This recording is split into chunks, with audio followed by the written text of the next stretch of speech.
নমস্কার, আমাদের আজকের আলোচনা শুরু করা যাক। আমাদের শরীরের ভেতরে কিন্তু প্রতিদিন একটা অবিশ্বাস্য রূপান্তর ঘটে চলেছে।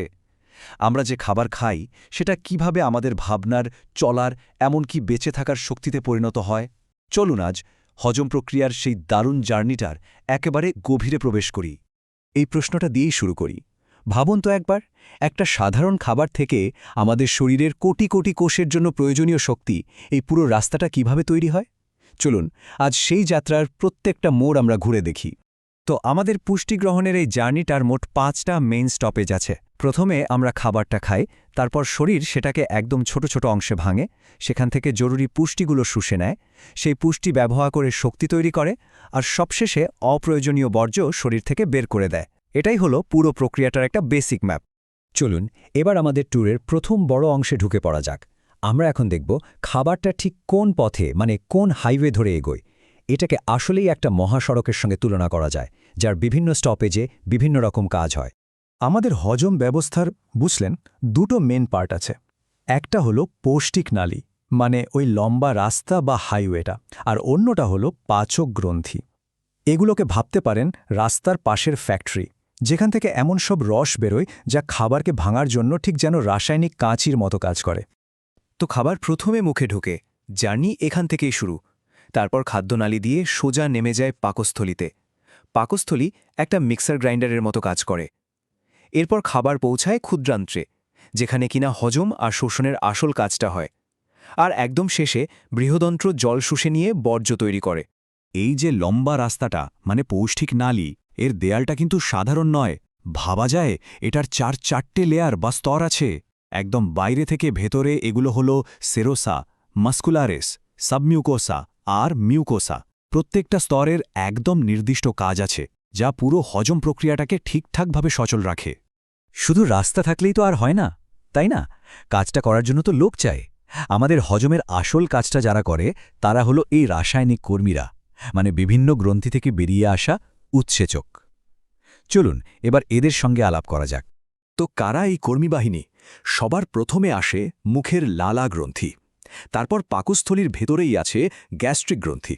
আর পেটের ওপরের দিকে রয়েছে 2 মহারথী, যকৃৎ আর অগ্ন্যাশয়।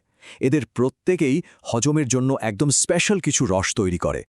এই যে উৎসেচক বা রাসায়নিক কাঁচি, এদের কাজ কিন্তু খুব স্পেসিফিক, মানে এক একজন এক একটা জিনিস কাটে। একদল আছে যারা শুধু কার্বোহাইড্রেট ভাঙে, আরেক দল শুধু প্রোটিন, আর তৃতীয় দলটার টার্গেট হলো ফ্যাট বা লিপিড। একদম নিখুঁতভাবে যার যার কাজ সে করে। আচ্ছা, অনেক তো থিওরি হলো। এবার চলুন একদম অ্যাকশনে যাওয়া যাক। কিভাবে এই সব অঙ্গ আর উৎসেচক মিলে মিশে একটা গোটা খাবারকে একেবারে ছোট ছোট কণায় পরিণত করে, সে পুরো প্রক্রিয়াটা এখন ধাপে ধাপে দেখে নেওয়া যাক। কার্বোহাইড্রেট বা শ্বেতসার হজমের গল্পটা কিন্তু শুরু হয়ে যায় মুখ থেকেই। আমাদের লালার মধ্যেই থাকে টায়ালিন বা স্যালিভারি অ্যামাইলেজ, যেটা হলো প্রথম কাঁচি। মজার ব্যাপার হলো পাকস্থলিতে এর কোনো হজম হয় না। কাজটা শেষ হয় একেবারে ক্ষুদ্রান্ত্রে গিয়ে, অগ্ন্যাশয় আর অন্ত্রের রস থেকে আসা বাকি এনজাইমগুলোর সাহায্যে। তাহলে শেষমেশ কি দাঁড়ালো? আমরা যে ধরনের কার্বোহাইড্রেটই খাই না কেন, সেটা ভাত, রুটি বা আলু যাই হোক, সব কিছু ভেঙে শেষ পর্যন্ত তৈরি হয় একটাই জিনিস, গ্লুকোজ। আর এটাই হলো আমাদের কোষের জন্য ইনস্ট্যান্ট এনার্জি সোর্স। প্রোটিনের ব্যাপারটা আবার অন্যরকম। এর হজম মুখে শুরু হয় না, শুরুই হয় পাকস্থলিতে গিয়ে।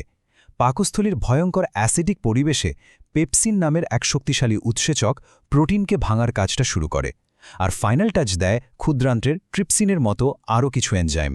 তাহলে প্রোটিন ভেঙে আমরা কি পাই? Amino acid. ব্যাপারটা অনেকটা মুক্তোর মালার মতো। প্রোটিন হলো পুরো মালাটা, আর হজম প্রক্রিয়া দিয়ে আমরা সেই মালার প্রত্যেকটা মুক্ত, মানে অ্যামিনো অ্যাসিডকে আলাদা করে ফেলি। ফ্যাট হজমের প্রক্রিয়াটা আরও একটু অন্যরকম।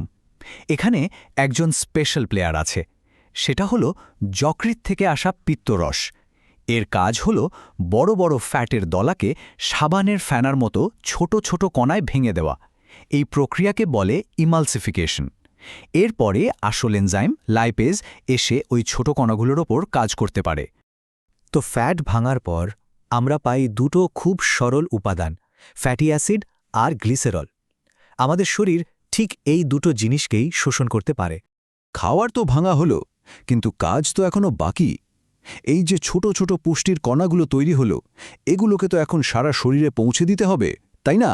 তো চলুন এই দারুণ জার্নিটার শেষটা এবার দেখে নেওয়া যাক। শোষণ বা অ্যাবজর্পশন হলো সেই ম্যাজিক্যাল স্টেপটা যার মাধ্যমে এই সব সরল পুষ্টি, গ্লুকোজ, অ্যামিনো অ্যাসিড এগুলো ক্ষুদ্রান্তের দেওয়াল পেরিয়ে সোজা রক্তে মিশে যায়। ভাবুন তো, এই ধাপটা না থাকলে এতক্ষণ ধরে করা হজমের কোনো মানেই থাকতো না। আচ্ছা, এই শোষণের কাজটা এত ভালোভাবে হয় কি করে? এর আসল হিরো হল ভিলাই। এগুলো হলো ক্ষুদ্রান্তের ভেতরের দেওয়ালে থাকা লক্ষ লক্ষ আঙুলের মতো গঠন। এগুলোর জন্য ভেতরের শোষণের জায়গাটা এতটাই বেড়ে যায় যে ভাবা মুশকিল। এগুলো অনেকটা একটা তোয়ালের রোয়ার মতো কাজ করে, যার ফলে খুব দ্রুত পুষ্টি শুষে লওয়া যায়। সব পুষ্টি শোষিত হওয়ার পর যে বাকি অংশটা থেকে যায় সেটা চলে যায় বৃহদন্ত্রে। এর প্রধান কাজ হল সেখান থেকে বাকি জল আর জরুরি কিছু খনিজ লবণ শুষে নেওয়া, আর তারপর বর্জ্য পদার্থকে শরীর থেকে বের করে দেওয়ার জন্য তৈরি করা। এই পুরো সিস্টেমটা যে কতটা ডেলিকেট আর জরুরি সেটা বোঝা যায় যখন এতে কোনো গোলমাল হয়। জন্ডিস, উদরময় বা মারাত্মক অপুষ্টির মতো সমস্যাগুলো আমাদের মনে করিয়ে দেয় যে এই সিস্টেমটা ঠিকমতো খেয়াল রাখাটা আসলে কতটা দরকার। তাহলে ভাবুন একবার, এই যে এত অসাধারণ আর জটিল একটা সিস্টেম আমাদের ভেতরে ২৪ ঘন্টা কাজ করে চলেছে, যে আমাদের সবকিছুর শক্তি যোগাচ্ছে, সেই সিস্টেমের জন্য আমরা কোন ধরনের জ্বালানি বেছে নিচ্ছি? এই প্রশ্নটা কিন্তু আমাদের সবাইকে ভাবায়, তাই না?